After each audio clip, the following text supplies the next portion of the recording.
Hello అండి. ఇదేంటో తెలుసా అండి? ఆకు పకోడీ అంటారండి. దీన్నే రిబ్బన్ పకోడీ కూడా అంటారు. ఇది నా స్టైల్లో నేను ట్రై చేస్తాను. ఒక్కసారి చూసేయండి.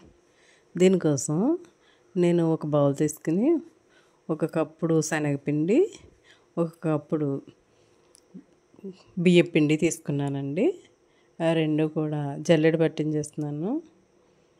ముందు శనగపిండి జల్లెడ పట్టించేస్తున్నాను. అది అయిపోయిన తర్వాత ఇప్పుడు అందులోనే బియ్యం పిండి కూడా వేసి శుభ్రంగా జల్లించేసానండి. జల్లించేసి అందులోకి 2 స్పూన్ల వెన్నపూస తీసుకున్నాను నేను. ఈ గుల్లగా క్రిస్పీగా రావడం కోసం ఇందులో 2 స్పూన్లు వెన్నపూస, రుచికి సరిపడినంత సాల్టు, కొంచెం కారం కూడా వేసేసుకుని దాన్ని శుభ్రంగా ఆ పిండికి పట్టించేస్తున్నాను అనమాట. పిండి అంతా కూడా మొత్తం పైనుంచి కింద వరకు పిండికి అంతా పట్టించేస్తే ఈ చాలా గుల్లగా వస్తాయండి. ఆకు పకోడీ చాలా టేస్టీగా ఉంటాయి అన్నమాట. ఇందులో వాటర్ కొంచెం కొంచెం వేసుకుంటూ కలుపుకోవాలి. ఒక్కసారే వేసేసుకుంటే మరీ జారుగా అయిపోతే అందంగా రావండి వేసుకోవడానికి. అందుకు కొంచెం కొంచెం వాటర్ వేసుకుని కలుపుకోవాలన్నమాట. కొంచెం కొంచెం అప్లై చేస్తూ పిండి అంతా కూడా చపాతీ పిండి మాదిరిగా కలుపుకోవాలి. కాకపోతే అంత గట్టిగా కాకుండా కొంచెం ఇదిగోండి అలా కలుపుకుంటే సరిపోతుంది అనమాట. ఇది ఎక్కువసేపు ఉండక్కర్లేదండి. ఒక 5 minutes ఉంటే సరిపోతుంది. ఈలోపు స్టవ్ వెలిగించి పాత్ర పెట్టి ఆయిల్ వేసేసాను. ఆయిల్ కాగుతూ ఉండగా ఈలోపు ఈ జంతికల పుడక తీసుకున్నానండి. జంతికల పుడకలో ఫస్ట్ ఆయిల్ రాసేసుకున్నానండి. ఎందుకంటే మనం పిండి చక్కగా జారటం కోసం ఆయిల్ అప్లై చేస్తానన్నమాట. ఇప్పుడు దాన్ని మనం రెడీ చేసుకున్న పిండి ముద్దను చేసుకుని అందులో పెట్టేసుకుని ఇందులో ఆకు పకోడీ కింద ఒక జంతికలాగా చుట్టేసానండి.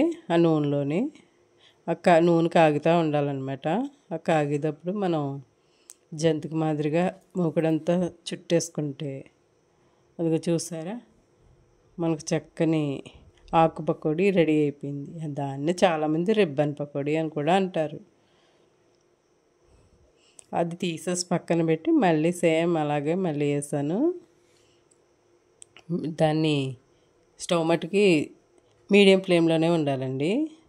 మరీ స్పీడ్గా ఉండకూడదు, మరీ స్లోగా ఉండకూడదు. స్పీడ్గా ఉంటే తొందరగా మాడిపోతుంది, సరిగ్గా వేగదనమాట. అది స్లోగా ఉన్నా కూడా సరిగ్గా వేగదు. అందుకు మీడియం ఫ్లేమ్లో పెట్టుకుంటే చక్కగా బాగా క్రిస్పీగా ఉంటాయి అన్నమాట. చాలా బాగుంటాయి ఆకు పకోడీ. అది వేగిపోయింది. మళ్ళీ అది తీసేసి పక్కన ప్లేట్లో పెట్టేసుకుందాం. పెట్టేసుకుని మళ్ళీ మనం అలా వేసుకుని మళ్ళీ ఇంకొంచెం పిండి ఉంది కదా, అది కూడా అలాగే వేసేసుకుని మళ్ళీ అప్పుడు అది అలా వేగనిద్దాం. అలా మొత్తం అంతా కూడా ఒక జంతిక మోడల్లో వేసేసుకున్నామంటే చూసారా, అది పొంగిపోతాయి. ఎంత బాగా గుల్లగా మనం వేసింది కొంచెమైనా పెరుగుతుంది కదా సైజు.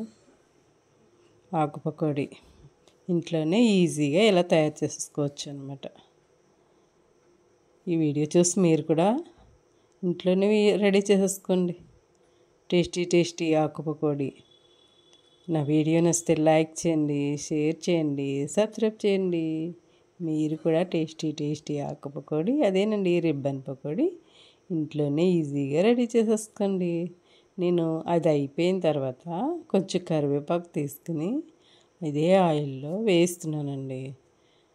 కరివేపాకు కూడా వేసుకుంటే అది ఆ స్మెల్ కూడా చాలా బాగుంటుంది. మనం షాప్లో తీసుకున్నప్పుడు అలాగే ఇస్తారు కదా, అచ్చంగా షాప్లో తీసుకున్న టేస్ట్ కన్నా ఇంకా బాగుంటుంది. మనం వెన్నపూస అది వేసుకున్నాం కదా, అందుకు మరింత టేస్టీగా మరింత గుల్లగా చాలా బాగుంటుంది. సూపర్గా ఉంటుంది. ఒక్కసారి మీరు కూడా ట్రై చేసేయండి. బాయ్ అండి.